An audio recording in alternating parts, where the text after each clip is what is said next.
Valentine day के विषय में बतलाते हैं कि अनेकों वर्ष पूर्व एक अंग्रेज सम्राट हुआ और वह भारत में नहीं था बल्कि विदेश का सम्राट था।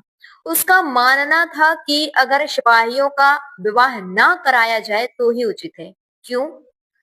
क्योंकि सिपाही जो अविवाहित होते हैं वह बहुत लगन से कार्य करते हैं, वह एकाग्रता से कार्य करते हैं और उन्हें घर परिवार की चिंता ना होने के कारण वह सिपाही श्रेष्ठ से श्रेष्ठ कार्यकारी हुआ करते हैं।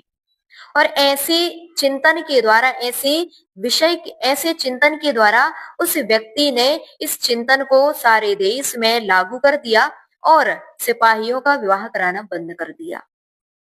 उसी समय एक संत हुए जिनका नाम था संत वैलेंटाइन।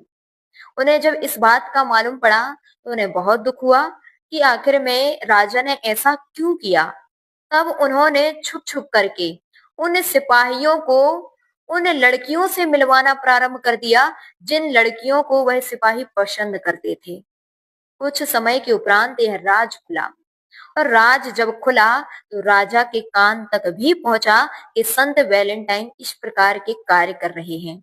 उस समय राजा ने उस संत वैलेंटाइन के लिए 14 फरवरी के दिन ही फांसी की सजा सुनाई थी और 14 फरवरी के दिन ही उस संत वैलेंटाइन के लिए फांसी में लटकाया गया था।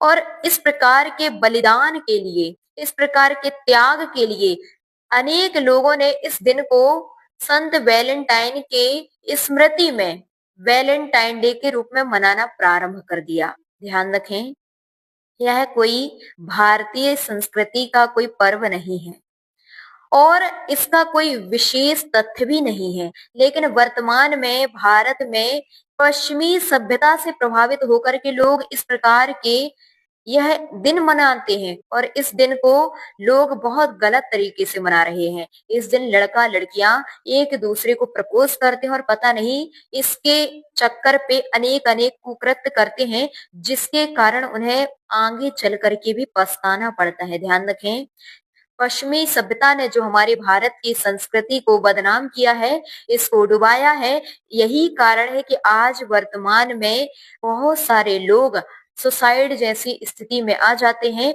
डिप्रेशन जैसी स्थिति में आ जाते हैं और तो क्या उनके लिए जीवन भर पछताना पछताना ही रह जाता है। ध्यान रखें, हमारे भारत की सभ्यता ऐसी नहीं है। भारत की जो सभ्यता है वह बहुत सुसंस्कारित रही है और यहाँ पर जब तक कि माता पिता की अनुमति ना हो, माता पिता की स्वीकृति ना हो और तो क्या माता पिता के निर्देशन में ही विवाह आदि कार्य हुआ करते थे। आज जो इस प्रकार की क्रियाएं शहरों में ही नहीं गांवों में भी देखने मिल रही हैं, यह आगे चल करके बहुत बड़े हमारे भारत के संस्कारों को, संस्कृतियों को धूमिल करने में एक बहुत बड़ा निमित्त बनेगा।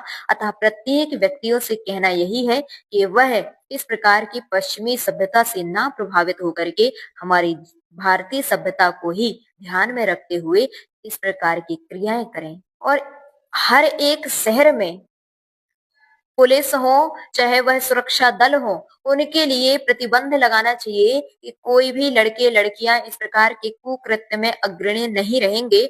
हर एक चौराहों में, हर एक ऐसे स्थानों में, हर एक एकांत स्थानों में पुलिस कर्मियों को तैनात करना चाहिए जिससे हमारी भारतीय संस्कृति की रक्षा हो सके। इस बात का ध्यान हमारे देश के प्रशासन को भी अवश्य देना चाहिए क्योंकि भारतीय एक हिंदुत्व की बहुत श्रेष्ठ निशानी है, इसलिए इसको रक्षा करने के लिए सबका ही दायित्व बनता है। इस प्रकार से आपकी जिज्ञासा का समाधान।